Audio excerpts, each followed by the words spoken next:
जय हिंद साथियों, मैं मनीष एक बार फिर से आप सभी का आपके अपने YouTube channel alpha beta classes में स्वागत करता हूं। आज हम लोग क्लास 10 के जो इम्पोर्टेंट प्रमेय हैं जैसे 6.6, 6.1, 6.8 इन सब के बारे में हम लोग डिस्कस करेंगे जो एग्जाम के दृष्टिकोण से बहुत ही इम्पोर्टेंट है। तो आइए देखते हैं कि यदि किसी त्रिभुज के एक भुजा के समांतर खींची गई रेखा शेष दो भुजाओं को बराबर अनुपात में बांटती है। अभी लाइट चली गई थी, तो चलिए हम देखते हैं प्रमेय 6.1। जैसे मान लीजिए कोई एक त्रिभुज है, तो इसके एक भुजा के समांतर, मान लीजिए त्रिभुज ए बी सी है, एक भुजा के समांतर बी सी के समांतर यदि हम कोई रेखा खींचें, मान लीजिए रेखा डी ई है, तो यह भुजा शेष दोनों भुजाओं का मतलब क्या है, ए बी और ए सी को बराबर अनुपात में बांटता है। तो यहाँ पे सबसे पहले हम लिखेंगे दिया है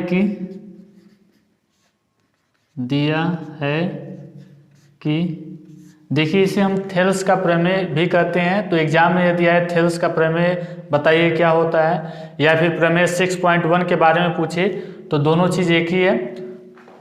तो दिया है कि क्या दिया है कि त्रिभुज ए बी सी में बी सी समांतर है डी ई के, यह दे रखा है। और हमको सिद्ध क्या करना है, सिद्ध करना है कि क्या सिद्ध करना है कि A D by B D या D B equal to A E by E C, यह हमको सिद्ध करना है। तो चलिए इसको देखते हैं हम। सबसे पहले रचना इसमें हमको करना पड़ेगा। रचना क्या करेंगे कि यह जो भुजा हमको ए मिल रहा है, हम इस पे एक लंब डालेंगे, लंब परपेंडिकुलर, यहाँ से ऐसे सीधा ड्रा करेंगे तो ये इसके लंब हो गया। ऐसे ही हम जो है ए डी पर एक लंब डालेंगे, लंब का मतलब जो है 90 डिग्री का एंगल बनाए, और बी को ए से मिला देंगे और इसी प्रकार सी को डी से मिला देंगे। तो हमने जो जो यहाँ पे क्रिया किया उसको हम रचना में लिख लेंगे। यह मान लीजिए हमारा यम है और यह मान लीजिए यन है। तो डी एन परपेंडिकुलर है, डी एन परपेंडिकुलर है ए पर एवं ई एम परपेंडिकुलर है ए डी पर, E M perpendicular on A D, और बिंदु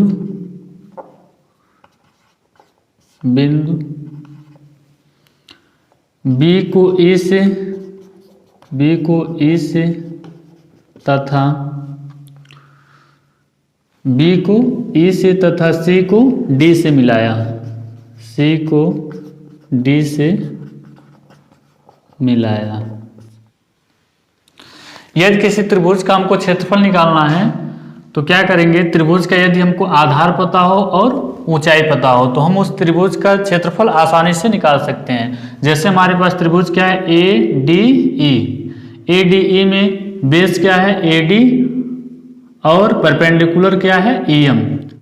तो त्रिभुज का क्षेत्रफल क्या होता है, त्रिभुज का क्षेत्रफल बराबर 1/2 गुणे आधार गुणे ऊंचाई।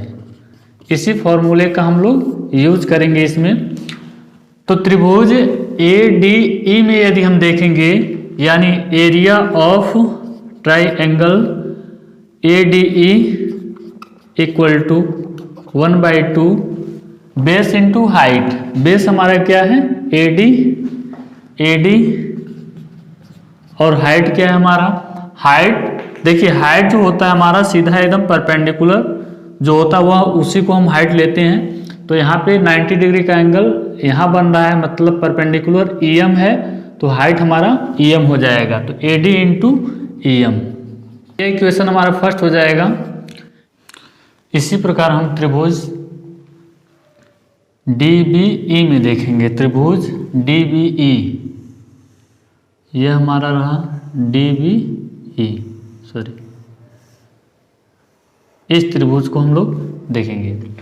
तो एरिया ऑफ त्रिभुज DBE इक्वल टू 1/2। देखेंगे बेस कितना है यहाँ पे, तो बेस हमारा BD है, या फिर इसी को हम DB बोलेंगे, DB इंटू हाइट। तो यहाँ पे हाइट हमारा यह नहीं होगा, AD नहीं होगा। क्यों नहीं होगा? क्योंकि यदि हम कोई त्रिभुज लें ऐसे, यह मान लीजिए त्रिभुज ABC है, तो इसकी हाइट यह नहीं होगी। हमने बताया था हाइट जो है परपेंडिकुलर होना चाहिए, एकदम बिल्कुल सीधा 90 डिग्री का एंगल बनाना चाहिए। मतलब इसको अगर हम आगे ऐसे बढ़ाएं और यहाँ पे यदि इस पे परपेंडिकुलर ऐसे सीधा ड्रा करें और इस पॉइंट को हम नाम दें D, तो AD इसकी हाइट होगी। तो यहाँ पे यदि हम इसको आगे बढ़ाएं, यहाँ पे हमको 90 डिग्री का एंगल मिल रहा है, तो इसलिए यहाँ पे हाइट हो जाएगा EM।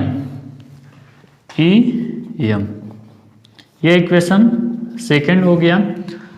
तो समीकरण 1 तथा 2 से, समीकरण 1 तथा समीकरण 2 से क्या मिलेगा?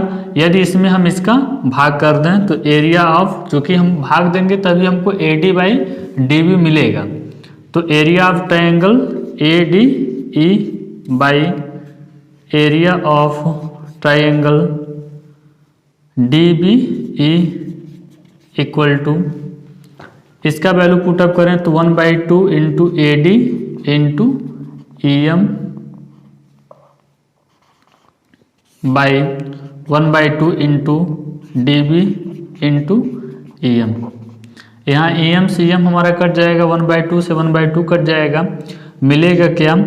Area of triangle ADE by area of triangle DBE equal to, यहाँ बचा है हमारा AD और नीचे यहाँ बचा है DB। तो इस प्रकार यह इक्वेशन नंबर हमारा थर्ड हो जाता है। इसी प्रकार अब हम, यह हमारा पार्ट तो आ गया है AD/DB। अब हम AE/AC लाने का प्रयास करेंगे। तो देखेंगे AE कहाँ है हमारा, AE। तो फिर पहले की तरह जो है त्रिभुज AED त्रिभुज ले लेंगे। त्रिभुज एरिया ऑफ ट्रायंगल AED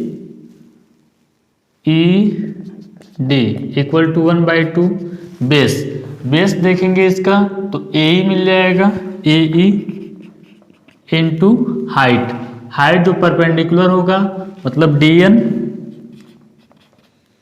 इस प्रकार यह हमारा इक्वेशन नंबर 4 हो जाता है। इसी तरह जो है हम ट्रायंगल ECD में देखेंगे, क्योंकि हमको AC लाना है तो ECD triangle area of triangle ECD equal to 1/2 base हमारा जो है EC हो जाएगा, EC इंटू हाइट क्या होगा? हाइट हमारा जो है यहाँ फिर पहले की तरह जो है AD नहीं लेंगे, हम क्या लेंगे इसको, यदि हम आगे बढ़ाएं तो यहाँ पे परपेंडिकुलर मिल रहा है मतलब DN इंटू DN। ये इक्वेशन नंबर 5 हो जाता है। तो लिखेंगे समीकरण 4 तथा 5 से, समीकरण 4 तथा समीकरण 5 से देखिए। तो हम करेंगे क्या, इसमें इसका भाग दे देंगे। Area of triangle AED by area of triangle ECD equal to, यहाँ 1/2 into AE into DN by 1/2 into EC into DN। देखिए DN से DN हमारा कट जाएगा, 1/2 से 1/2 कट जाएगा। मिलेगा क्या, AE/EC ये क्या इधर है हमारा area of triangle AED by area of triangle ECD। यह इक्वेशन नंबर हमारा 6 हो जाएगा। देखिए इक्वेशन नंबर हमारा 3 और इक्वेशन नंबर 3 और इक्वेशन नंबर 6, इन दोनों को लेकर के अब हम चलेंगे। तो इन दोनों इक्वेशन को यदि हम देखें तो ऊपर हमारा area of triangle ADE, area of triangle AED, लेकिन नीचे देखेंगे तो एरिया ऑफ ट्रायंगल DBE और इसमें हमारा एरिया ऑफ ट्रायंगल ECD। तो इसको हमको कहीं ना कहीं जो है एक रूप में चेंज करना होगा, चाहे DBE में चाहे ECD में। तो यहाँ पे हम लोग इस इक्वेशन को थोड़ा सा और आगे हम लेके चलते हैं। देखिए तो एरिया ऑफ ECD कहाँ है, ECD, और DBE मतलब DBE को अगर हम देखें ध्यान से तो यह मिलेगा हमारा DBE। यह वाला त्रिभुज हमारा DBE है और दूसरा ECD यह वाला त्रिभुज। तो यदि हम दोनों त्रिभुजों को देखें तो दोनों त्रिभुज जो है एक ही आधार DE पर बने हैं और दोनों एक ही समांतर रेखा के बीच में हैं। तो क्लास 9th में हम लोगों ने पढ़ा था कि यदि दो त्रिभुज एक ही आधार और एक समांतर रेखा के बीच बने हो तो दोनों का क्षेत्रफल बराबर होता है। अर्थात हम लिख सकते हैं कि ट्रायंगल ECD का जो क्षेत्रफल है वह ट्रायंगल DBE का जो एरिया है क्षेत्रफल है उसके बराबर होगा। यानी area of triangle AED by area of ECD के हम जगह पे लिख लेंगे area of triangle DBE equal to हो जाएगा AE बाई EC। यह इक्वेशन नंबर हमारा 6 हो जाएगा। यहाँ लिख सकते हैं because area of triangle ECD बराबर एरिया ऑफ ट्रायंगल DBE। तो समीकरण नंबर 3 और समीकरण नंबर 6 से, समीकरण नंबर 3 तथा समीकरण 6 से देखिए क्या मिलेगा। यदि हमारे लेफ्ट हैंड साइड बराबर है तो राइट हैंड साइड भी आपस में बराबर होंगे। कहने का मतलब area of triangle ADE by area of triangle DBE, यहाँ पर भी देखेंगे तो area of triangle ADE by area of triangle DBE। तो कहीं ना कहीं AD बाई DB बराबर किसके होगा, AE बाई EC। या फिर ऐसे समझिए कि इसके स्थान पे हम इतना रख सकते हैं, चूंकि दोनों आपस में क्या है, बराबर है। तो यहाँ पे हम लिख सकते हैं AD बाई DB बराबर है AE बाई CE के, और यही हमको प्रूव करना था, हेंस प्रूव्ड। उम्मीद करते हैं चीजें अच्छे से समझ में आ गया होगा।